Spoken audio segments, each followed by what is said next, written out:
बलूचिस्तान बहुत जल्द अब पाकिस्तान का एक पड़ोसी देश बनने जा रहा है, क्योंकि बलूचिस्तान लिबरेशन चार्टर तैयार हो चुका है। यानी कि बलूचिस्तान का एक कॉन्स्टिट्यूशन तैयार हो चुका है, और कॉन्स्टिट्यूशन किसी एक देश का ही तैयार किया जाता है। तो आखिरकार में इस बलूचिस्तान लिबरेशन चार्टर, जिसको बलूचिस्तान का एक नया संविधान माना जा रहा है, और यह माना जा रहा है कि अब बहुत दिन दूर नहीं रह गए जब बलूचिस्तान जो है पाकिस्तान का एक नया पड़ोसी देश बन करके स्थापित हो जाएगा। तो आखिरकार में इन सब के क्या मायने होंगे पाकिस्तान के लिए, आइए चलिए आज के इस सेशन में इन्हीं सब बिंदुओं पर हम डिस्कशन करते हैं। So hello and welcome you all to my this session. आप सबको मेरी तरफ से जय हिंद। ना मेरे पीछे जो स्लाइड आप देख रहे हैं, ये इमेज, ये है बलूचिस्तान लिबरेशन चार्टर। अब बलूचिस्तान लिबरेशन चार्टर कुछ और नहीं है, बल्कि ये बलूचिस्तान का एक कॉन्स्टिट्यूशन है भाई। नया संविधान बलूचिस्तान ने बना दिया। Liberation, democracy and justice, based on liberation, democracy and justice, Balochistan liberation charter. Pakistan देखता रह गया और बलूचिस्तान का नया चार्टर, नया कॉन्स्टिट्यूशन बन करके तैयार।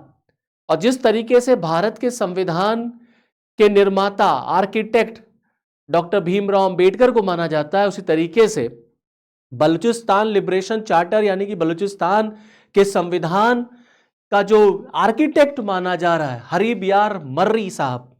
ये हरीब यार मर्री हैं जो कि इंटरनेशनल फेस हैं ऑफ बलूचिस्तान फ्रीडम मूवमेंट के। इनको आप समझ सकते हैं कि बलूचिस्तान लिबरेशन चार्टर बनाने में इनकी अहम भूमिका रही है, और ये बिल्कुल उसी तरीके से हैं बलूचिस्तान में, बलूचिस्तान के कॉन्स्टिट्यूशन के लिए, जैसे भारत में डॉक्टर भीमराव अंबेडकर। अभी हम सब जानते हैं कि पाकिस्तान जो है वो अलग अलग पार्ट्स में संघर्ष, स्ट्रगल कर रहा है। जिसका सबसे इंपॉर्टेंट जो संघर्ष, स्ट्रगल चल रहा है वो बलूचिस्तान में चल रहा है। जब से पाकिस्तान का फॉर्मेशन हुआ है, तब से बलूचिस्तान को लेकर के, या बलूचिस्तान पाकिस्तान से अलग होने की डिमांड कर रहा है। और पाकिस्तान ये शो करने की कोशिश करता है कि बलूचिस्तान में जो कुछ भी है वो फ्रीडम स्ट्रगल नहीं है, वो टेररिज्म है, आतंकवाद है, और इसके पीछे भारत का हाथ है। भारत इसके लिए जो है हवा पानी सब दे रहा है। लेकिन बलूचिस्तान में जिस तरीके से लोग संघर्ष कर रहे हैं, वो दरअसल पाकिस्तान के जुल्म सितम से आजादी चाहते हैं। जैसे पाकिस्तान की सरकार ने बलूच लोगों का शोषण किया है, उनकी बहु बेटियों का शोषण किया है, बलूचिस्तान के संसाधन का शोषण किया है, लेकिन जब बात आती है डेवलपमेंट की, तो पाकिस्तान का अगर सबसे पिछड़ा कोई एरिया है भाई साहब, तो बलूचिस्तान ही है। 40% ऑफ पाकिस्तान बलूचिस्तान है। सबसे बड़ा प्रांत है वो पाकिस्तान का। नेचुरल रिसोर्स में बहुत रिच है। चाइना का जो चाइना पाकिस्तान इकोनॉमिक कॉरिडोर है वो बलूचिस्तान से ही होके जाता है। यहीं पर ग्वादर बंदरगाह है। तो पाकिस्तान की सरकार पूरी तरीके से बलूचिस्तान के संसाधन का तो इस्तेमाल करती है, लेकिन बलूचिस्तान के लोगों का डेवलपमेंट नहीं करती है। बहुत पिछड़ापन है यहां पर। बलूच लोगों को सेकंड ग्रेड सिटीजन माना जाता है। और जिस तरीके से जब भारत और पाकिस्तान का बंटवारा हुआ और मोहम्मद अली जिन्ना ने जो बलूचिस्तान लोगों के साथ प्रॉमिस किया था, जो वादा किया था, वो उन्होंने पूरा नहीं किया, और मोहम्मद अली जिन्ना ने आर्मी इन्वेजन करा के बलूचिस्तान का जबरदस्ती पाकिस्तान में एनेक्सेशन करा लिया। तब से बलूचिस्तान पाकिस्तान से अलग होना चाहता है, एक सेपरेट कंट्री के फॉर्म में स्टैब्लिश होना चाहता है। अपनी आजादी के लिए वहां संघर्ष चल रहा है। अब बहुत दिन दूर नहीं रह गए। ऑलरेडी धीरे धीरे देखिए एक एक काम हो रहा है। बलूचिस्तान का लिबरेशन, बलूचिस्तान लिबरेशन चार्टर बन के तैयार, कॉन्स्टिट्यूशन बन के तैयार, पाकिस्तान देखता रह गया। आप देखिए सिंध पाकिस्तान से अलग होना चाहता है। खैबर पख्तूनख्वा पे पाकिस्तान की सेना, मुनीर की सेना ऑलरेडी तालिबान से, तहरीक तालिबान पाकिस्तान से लड़ी रही है। यह भी एक डिस्टर्ब्ड एरिया है। सबसे बड़ा जो इनका डिस्टर्बेंस है वो बलूचिस्तान में ही है। तो बलूचिस्तान की तरफ से ये क्लियर कट कह दिया गया, अब चाहे जितना हो आप रोक लो, हमें मार लो, पीट लो पाकिस्तान की सरकार को, लेकिन अब हम आजाद होके ही रहेंगे, अब हम रुकेंगे नहीं। और बलूचिस्तान की आजादी को अब कोई रोक नहीं सकता। बहुत जल्द बलूचिस्तान आपको आजाद होता हुआ नजर आएगा दोस्तों। इसीलिए मैं कह रहा हूं कि Balochistan is now going to become a neighbouring country of Pakistan. Pakistan का एक नया पड़ोसी देश बलूचिस्तान। अभी तो ईरान है, अब उसका पाकिस्तान का पड़ोसी मुल्क बलूचिस्तान हो जाएगा। और जो बलूचिस्तान का कॉन्स्टिट्यूशन है, जो चार्टर तैयार हुआ है, देखिए उसकी प्रस्तावना या उसमें क्या क्या बातें लिखी गई, आप पढ़िए देखिए। इस चार्टर की प्रस्तावना में साफ कहा गया है कि बलूचिस्तान पाकिस्तान का हिस्सा नहीं है। जोर का झटका धीरे से पाकिस्तान को, हम नहीं है पाकिस्तान का हिस्सा। यह एक स्वतंत्र, धर्मनिरपेक्ष और लोकतांत्रिक गणराज्य होगा, सेकुलर होगा, धर्मनिरपेक्ष होगा। यानी कि यहां हिंदू, मुस्लिम, सिख, ईसाई, जैन, बौद्ध, पारसी, अलग अलग धर्मों के लोग रह सकेंगे।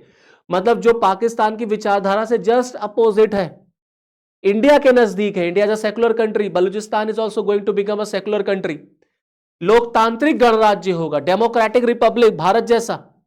तो कुल मिला के आप ये समझ लीजिए कि भारत का ही संविधान जैसे लग रहा है बलूचिस्तान में लागू हो गया।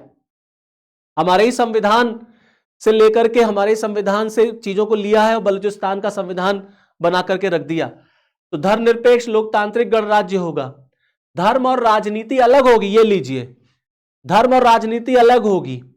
फिर यहां पाकिस्तान को झटका दे दिया कि धर्म और राजनीति अलग होगी। पाकिस्तान में धर्म और राजनीति दोनों सर चढ़ के बोलते हैं।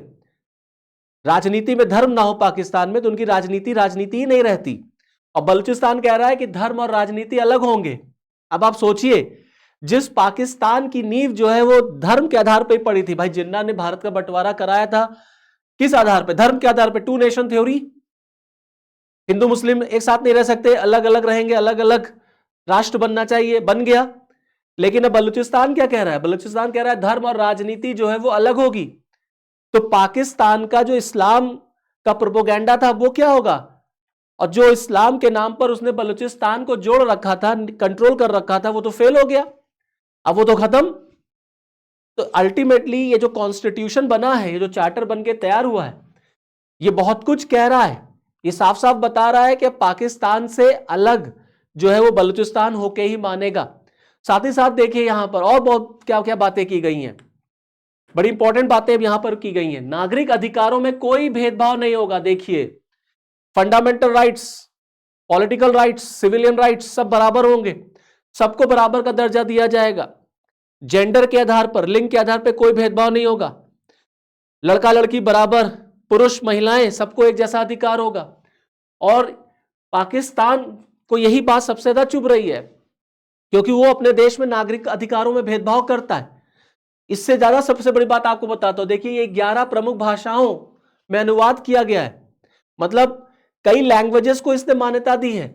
देखिए हिंदी, मराठी, गुजराती, पंजाबी, समझ रहे हैं आप? इसने हिंदी को मान्यता दे दी, हिंदी को मान्यता दे दी, हिंदुओं को मान्यता दे दी। भाई सेकुलर कंट्री है, कह रहा है हम सेकुलर कंट्री बनेंगे।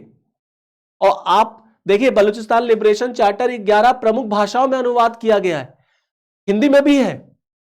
तो कुल मिलाकर के कहीं ना कहीं आप ये देख सकते हैं कि पाकिस्तान का जो एक डिप्लोमेटिक एंगल था उसको झटका लगा। पाकिस्तान का जो इस्लाम का, मुस्लिम का धर्म के आधार पर बलूचिस्तान को अपना दिखाना था, बलूचिस्तान उससे अलग होना चाहता है। तो जिन्ना का सपना जो धर्म के आधार पर बना था वो फेल होता हुआ नजर आ रहा है। पॉलिटिकल कम्युनिकेशन, पॉलिटिकल मैसेज है इस बलूचिस्तान लिबरेशन चार्टर को बना करके। और भारत की तरफ उन्होंने इस चार्टर को ऐसे तैयार किया है कि भारत की तरफ उन्होंने दोस्ती का हाथ बढ़ा दिया है कि भारत सरकार बलूचिस्तान को सपोर्ट करे, बलूचिस्तान को वो हेल्प करे, रिकॉग्नाइज करे। इसीलिए आप देखेंगे हमारे संविधान से बहुत कुछ मेल खाता हुआ आपको यहां पर नजर आएगा। यह बहुत बड़ी बात है कि किस तरीके से उन्होंने तैयार किया।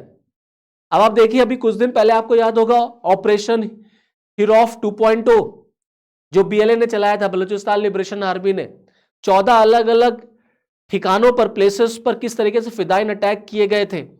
लड़कियां शामिल थी, जेंजी 24 साल की, 23 साल की लड़कियां इसमें शामिल थी। तो पाकिस्तान को हिला के रख दिया इस ऑपरेशन हिरॉफ ने, हिरॉफ 2.0 ने। कुछ दिन पहले लास्ट ईयर एक ट्रेन को ही हाईजैक कर लिया था इन लोगों ने। मुनीर की तो नाक में दम कर रखा है, और मुनीर को और शहबाज को, पाकिस्तान को समझ में नहीं आ रहा है कि क्या करे। पूरी दुनिया भर में जहां जहां पे आप देखेंगे बलूचिस्तान को सपोर्ट मिल रहा है, Balochistan is not Pakistan. Already ये ट्रेंड कर रहा है, ऑलरेडी ये मैसेज बहुत दिनों से दे दिया गया है कि बलूचिस्तान अब पाकिस्तान नहीं है, हम पाकिस्तान का हिस्सा नहीं है, दुनिया सुन ले, इंटरनेशनल कम्युनिटी हमको रिकॉग्नाइज कर ले। तो बलूचिस्तान में दरअसल बलूचिस्तान लिबरेशन के लिए अलग अलग फ्रंट पे लड़ा जा रहा है। एक वहां रह करके बलूचिस्तान लिबरेशन आर्मी, एक एग्जाइल में मीर यार बलूच, नाम सुना होगा आप सब लोगों ने। मीर यार बलूच ने बलूचिस्तान को ऑलरेडी इंडिपेंडेंट घोषित कर दिया है। वो एग्जाइल से सरकार चलाते हैं। उन्होंने दुनिया के अलग अलग ऑर्गेनाइजेशन से सपोर्ट मांगा है, भारत से सपोर्ट मांगा, यूएन से सपोर्ट मांगा है, वर्ल्ड बैंक, आईएमएफ, यूनेस्को से सपोर्ट मांगा है that you all should recognise Balochistan as a separate country, not a part of Pakistan. और इतनी स्थिति अब खराब हो चुकी है पाकिस्तान के अंदर कि आप देखिए उनके डिफेंस मिनिस्टर कह चुके हैं, भैया हमसे संभल नहीं रहा है Balochistan, we are handicapped now. क्योंकि जितने रिसोर्स चाहिए, जितने लोग चाहिए, जितनी आर्मी चाहिए बलूचिस्तान को कंट्रोल करने के लिए, वो है नहीं, उतना पैसा नहीं है। ख्वाजा आसिफ का स्टेटमेंट है कि पाकिस्तानी फोर्सेस आर हैंडीकैप्ड। और मजे की बात बताते हैं, अभी एक और चौंकाने वाला बयान आया है, वो है आपके बलूच लीडर अख्तर मेंगल का, जो कि बलूचिस्तान के फॉर्मर चीफ मिनिस्टर हैं। इन्होंने यहां तक कह दिया कि Balochistan separation is the only option now. ये बलूचिस्तान के अख्तर मेंगल साहब बलूचिस्तान के फॉर्मर चीफ मिनिस्टर हैं और इन्होंने बोला है कि अब केवल सेपरेशन ही केवल ऑप्शन है, only separation is the option.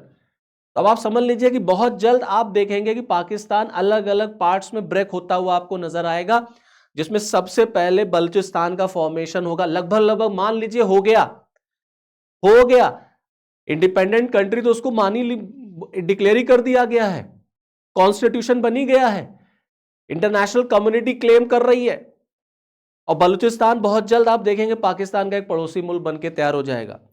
अब मुनीर और शहबाज क्या करेंगे, कैसे बलूचिस्तान को इंटैक्ट करेंगे, कैसे वो बलूचिस्तान को रोकेंगे, अब नहीं रोक सकते, because constitution is ready, Balochistan liberation charter. तो चलिए फिर इस वीडियो में इतना ही, फिर मुझे दीजिए इजाजत, नेक्स्ट वीडियो में आपके साथ फिर मिलूंगा, तब तक के लिए जय हिंद।